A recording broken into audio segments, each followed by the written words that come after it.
Hi everyone, Judicial Watch President Tom Fitton here with our weekly update here on Facebook, Twitter, and YouTube. Thanks for joining us in our special New Year edition of our anti-corruption watchdog update. A lot going on even during this holiday week. As we speak, the State Department is preparing to post lots of emails and government documents from Anthony Weiner's laptop. We've also done some big work on net neutrality the last several weeks. And also, I want to go through what's been going on in the last year and what we can expect in the future, given the state of corruption here in Washington, D.C., and our efforts to uncover the rule of law crisis and address it through our litigation and investigations, independent of Congress, the media, and unfortunately the executive branch. But first up is the big news today about the Abedin emails. Now, Huma Abedin, for those of you who don't know, was a top aide to Hillary Clinton at the State Department, close to Hillary Clinton during the campaign, had worked with her for years and years, so one of her closest friends. And she happened to be the only other State Department employee who had an email account on Hillary Clinton's secret server. So there are a lot of emails from Huma Abedin's account that Judicial Watch has been getting over the last 2 years that have demonstrated that, first of all, she shouldn't have had that secret email account. Secondly, you had pay-to-play going on through that account, through the Clinton Foundation, because Huma Abedin was the go-between. You also had classified information on this account. You also had emails to and from Hillary Clinton that Hillary Clinton hadn't turned over on Abedin's account. Now remember, Hillary Clinton swore under oath she turned all those emails over. Well, these Abedin emails show that wasn't the case. So there's a new cache of Abedin emails that were found by the FBI, you maybe remember, last year on Anthony Weiner's laptop. Abedin had been married, I don't know if they're still married, but she had been married to Anthony Weiner, and I guess in the investigation of Weiner's other misconduct, they found these emails that were relevant to the State Department and government activities. This is why then FBI Director Comey in October made this announcement saying, hey, look, we may have found other emails relevant to the Hillary email investigation, stand by. The Hillary campaign went ballistic, and then of course Comey did what he did as a political animal and withdrew any concerns he had and just let them get away with whatever they got away with in terms of having government documents where they shouldn't have been. So long story short, they finally turned over all of those government emails and records they found on the laptop to the State Department. Now, why did this happen? Because of Judicial Watch. It was our attorneys, our litigation, that forced the State Department, A, to find the Abedin emails and forced the FBI finally to turn them over to the State Department, which in turn have finally produced them or will be producing them to Judicial Watch almost as we speak. It turned out, thanks to our pressure, that the State Department was forced to admit there were 2,800 government documents on Weiner's laptop. Now those documents are going to be posted to the State Department website today. So you can go over to state.gov. I'm not quite sure of the exact address, and when we get it, we'll post it in the feeds here, in the comment feeds. But, and you can look at the documents yourselves. Now, as we've previously found, there was classified information on Abedin's account, pay-to-play scandal information on her account, emails to and from Hillary Clinton on her account, and other sensitive material. So I can guarantee you there's going to be more of that on Anthony Weiner's laptop, which is a disturbing example of why the Justice Department needs to finally, seriously investigate the crimes and misdeeds of Hillary Clinton and Abedin in taking emails, government documents that didn't belong to them, and holding them on private servers, and in the case of Abedin, her husband's laptop. And these documents, as I suspect, will include classified information. Now, do I know for a fact? No, but based on our experience with other prior releases, there'll be classified materials here. So the Justice Department still has good reason to prosecute Hillary Clinton and Huma Abedin and others who are involved in this conspiracy over the mishandling of classified information. You're not allowed to take classified information off of secured servers You're certainly not allowed to keep them on your husband's laptop. And in the case of Anthony Weiner, because of his other activities, you can see the risk to national security as a result of classified information perhaps being on his laptop. That's why the rules are in place. That's why the law is in place. Now, I know last year, the sham investigation run by James Comey and Loretta Lynch of Clinton-Lynch tarmac meeting fame, made sure that Hillary Clinton wasn't prosecuted and Abedin wasn't prosecuted. We all know about the immunity agreements and the fact that the FBI special agent running the investigation for Comey was a Hillary fan and an anti-Trumper because we have these text messages that have come out recently. So we all know that investigation can't be given any credence. And this Justice Department needs to start looking at what actually was done and what was found, not by, frankly, the FBI, but by Judicial Watch even. We've uncovered the pay-to-play stuff. The Clinton email investigation, the Clinton email scandal is more than just about what Hillary Clinton did. It's an Obama administration scandal. It's a State Department scandal. In terms of the cover-up, it's an FBI and Department of Justice scandal. Even the NSA was involved. They were warning Hillary Clinton off of using secret email accounts and non-governmental phones. She ignored that. It's an NSA scandal. And when you look at the pay-to-play allegations uncovered as a result of our litigation, you've got a Russia scandal, you've got a Bahrain scandal, you've got a China scandal, you've got a Saudi Arabia scandal, you've got a Nigeria scandal, you got a North Korea scandal, you name it. And of course, you still have the Benghazi scandal, which was exposed through the Clinton emails as well. So I don't know what this Justice Department is waiting for in order to reassure the American people that a serious investigation is being done, as opposed, as I said, to the sham investigation. So I don't know what's going to be in these Abedin emails, but I do know the fact that there were any government emails at all on Weiner's laptop ought to be concerning to any honest American concerned about maintaining our nation's security and making sure that political leaders and appointees who are entrusted with public office, both elected and appointed, follow the rules and are held accountable when they break the rules. The idea that the Clinton gang gets a get-out-of-jail-free card because she lost the election is something that's the old way of doing things. The American people are tired of that. They rejected that at the last election.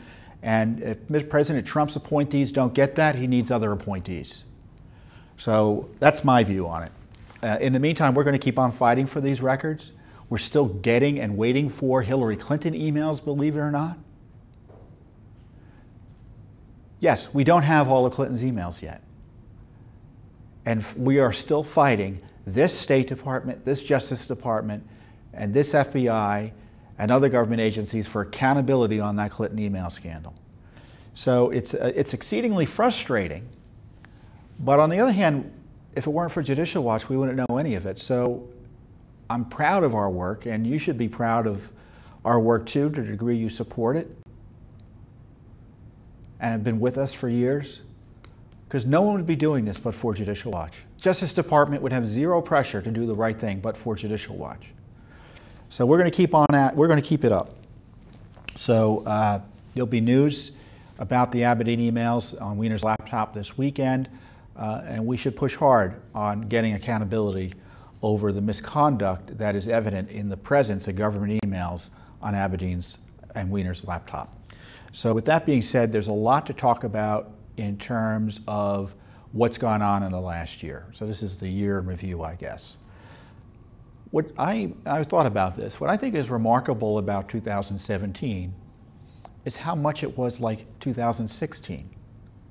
Now, I recognize that during the Trump administration, there have been significant changes on policy issues, ranging, obviously, they had the big tax cut and regulatory or deregulation, which is all good from a conservative perspective. But on the issues that I think Americans really are concerned about in terms of the way Washington works and conducts itself, there's been zero change. In some ways, it's gotten a bit worse. Transparency's gotten worse. The failure to address these corruption issues has gotten worse. In many ways, It's gotten significantly worse, and it needs to be addressed. Now, how has the transparency gotten worse? As I said, they've actually slowed the release of emails and records about Hillary Clinton during this administration. They're fighting us tooth and nail in court on all sorts of Clinton accountability issues. But the most significant development is the continued politicization of our Justice Department, our FBI, and our intelligence agencies to target those who are in political disfavor. And I'm not talking about Tea Party activists, as what was done under Obama with the Obama IRS. I'm talking about President Trump.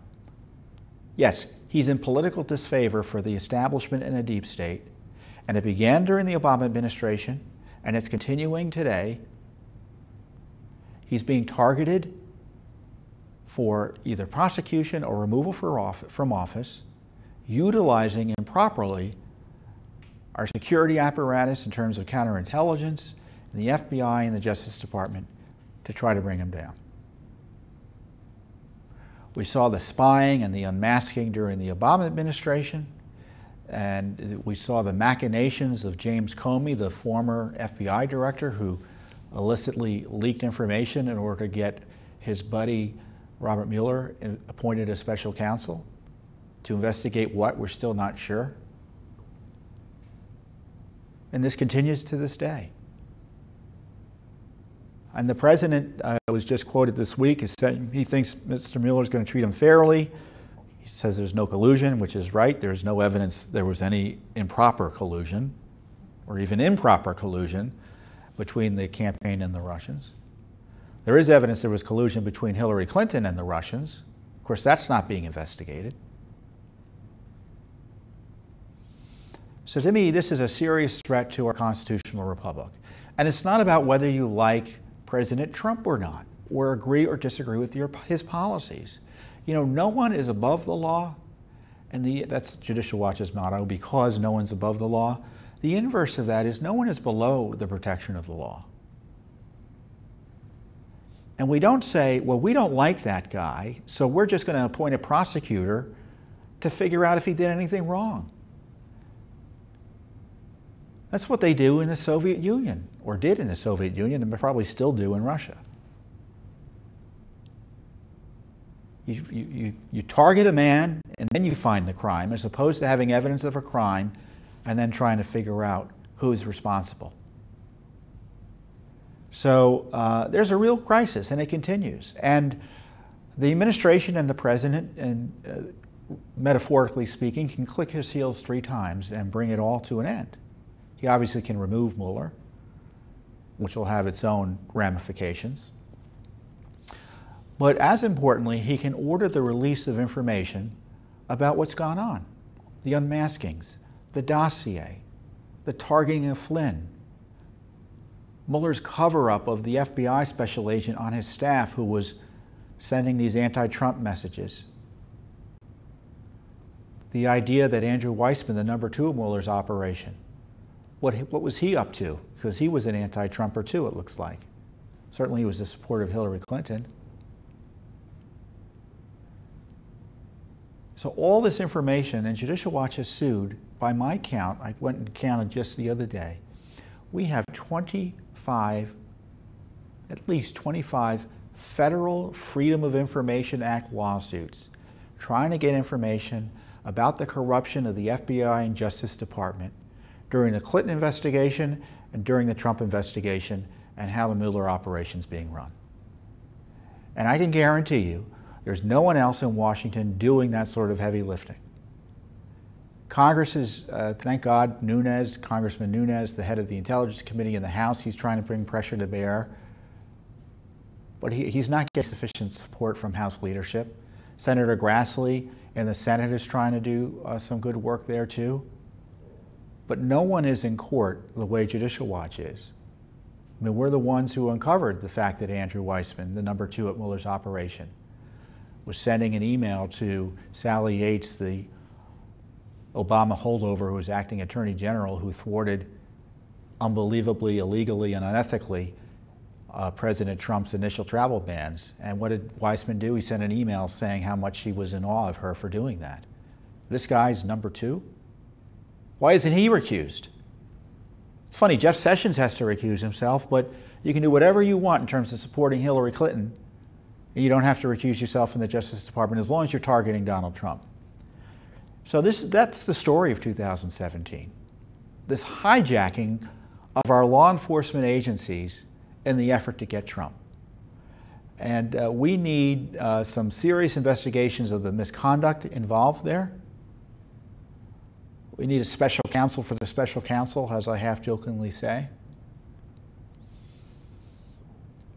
But we're not going to wait for the Justice Department to act, because Jeff Sessions has put himself in a corner because he recused himself.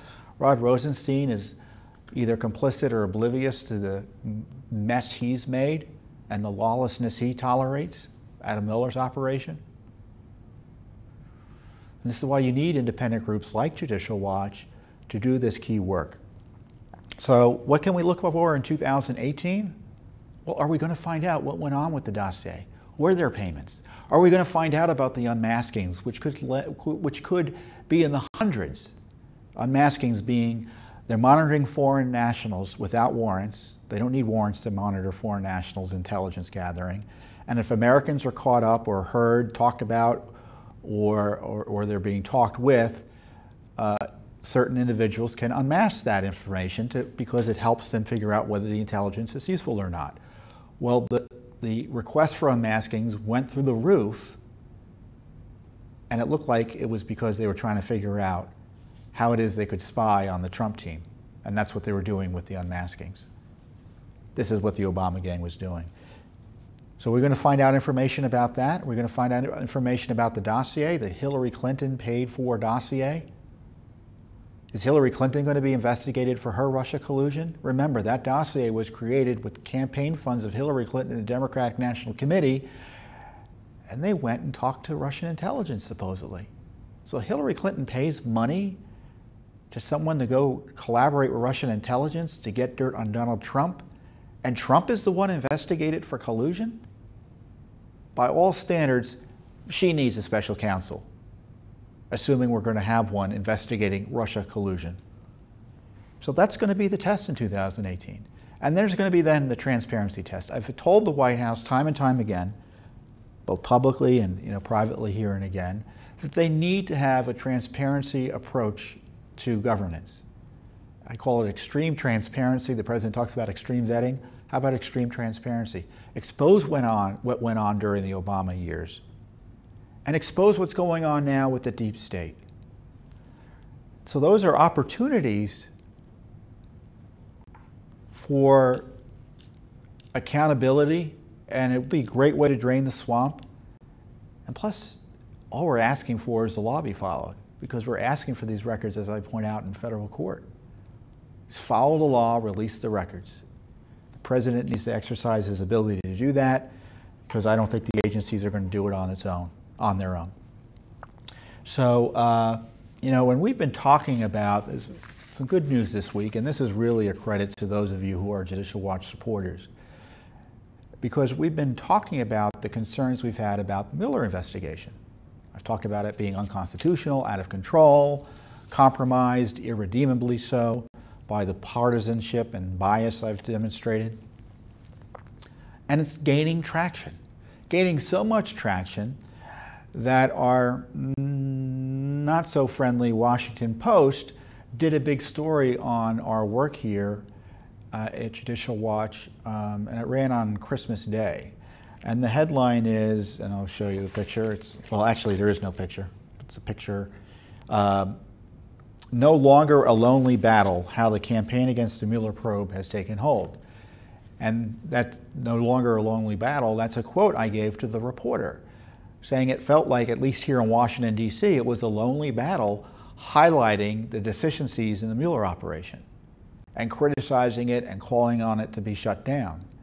And I pointed out now it seems to be gaining traction, as I point out here with Republican office holders in Congress who have been defending Robert Mueller, and just other folks who are out there saying, hey, yeah, Judicial Watch is right about this.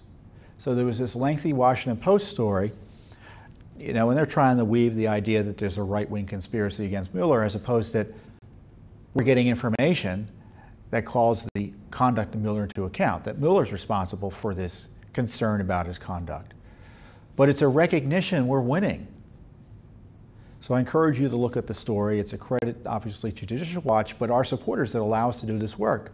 As I say, it's a lonely battle here in Washington, but it's an easy battle in the sense I know when we're out there talking about this, we're talking on behalf of millions of Americans who share our concerns. I know Washington doesn't like what Judicial Watch does. There are some in Washington who do, but even those who do like us get nervous about our work. But Americans are thirsting for this type of oversight and accountability, and if the media won't provide it, if Congress won't provide it, if the Justice Department and FBI won't provide it, then it's up to Judicial Watch to do it. And we're just going to do it anyway. I don't care if Congress has investigations. I don't know if there are special counsels or not. I don't care about special counsels one way or another in terms of what Judicial Watch's work is. We're always going to be asking these questions because we don't trust the government to get to the bottom of a paper bag, let alone a significant scandal, like, for instance, what Hillary Clinton was up to and issues like that. So I encourage you to read that Washington Post story. It will motivate you to keep on supporting not only Judicial Watch, but getting the word out about our concerns about the way our law enforcement system has been hijacked to target a political enemy of the establishment, namely President Trump. So speaking of hijacking, the FCC, I want to go on to a new topic, which is net neutrality. That's been in the news a lot recently. The Trump appointee controlled now FCC voted to roll back essentially the internet takeover of the government takeover of the internet by the Obama FCC. But in the meantime, there are lots of battles that are going on. Now, Judicial Watch is no fan of government takeovers of anything. Now, net neutrality is kind of like a fake term. It's basically, do you want intense government regulation of the internet, or do you want moderate or light government regulation of the internet, and where the market really is the controller as to how the internet functions? Now, obviously, we don't like massive government control of the internet, let alone massive government control of anything. And as is typical with the left and its power grabs under President Obama, there's always a lawlessness about it. Now, Judicial Watch has been looking at this issue for years. We filed, for instance, a Freedom of Information Act lawsuit back in May about communications between the White House and the FCC during the Obama years, because it looked like the FCC chairman under President Obama, thought that, well, to the degree we're going to regulate the internet, we just have to be very careful. Well, the Obama crowd and the hardcore left didn't like that. And so the White House said, we think differently. You need to really heavily regulate the internet. And the FCC's chairman's view on that changed on the dime after the White House intervention. Now, the FCC is supposedly an independent agency. So we're asking for documents about that. We're still waiting for documents about that. And we had already exposed, all the way back in, I think, 2010 and 2011, it led to congressional hearings, how net neutrality proponents from the left were working improperly with the FCC to push this net neutrality agenda. So we just aren't Johnny-come-latelys to this net neutrality debate. We've been watching it for as long as it's been going on.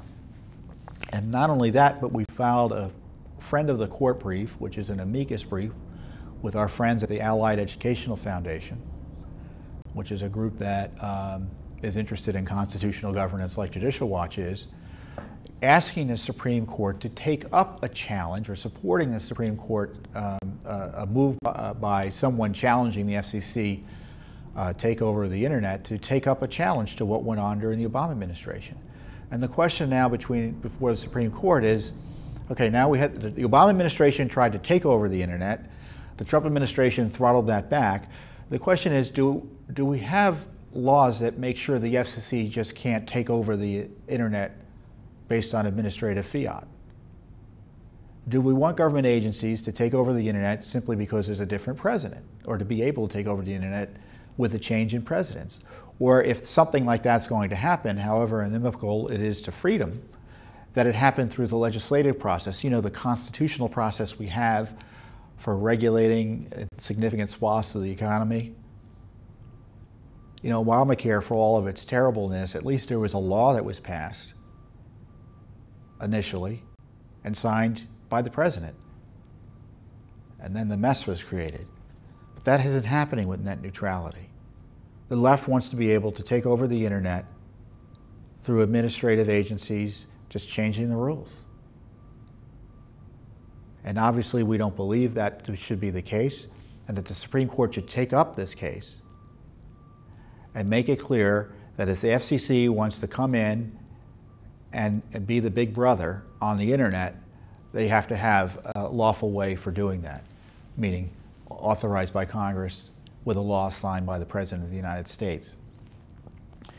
So, you know, this is an illustration that Judicial Watch is on, pretty much on everything.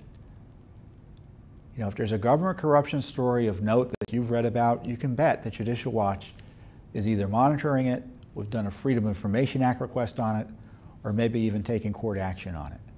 And I don't think you can say that about anything else that's going on here in Washington or anyone else here in Washington.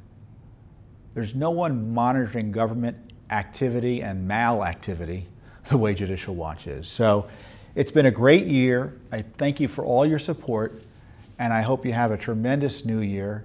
And you know, may God's blessings be given to you and your family in the new year, and may you have a wonderful 2018. And I send those good regards to you on behalf of not only my family, but all of our friends and family here at Judicial Watch. So thanks again. We'll see you next year.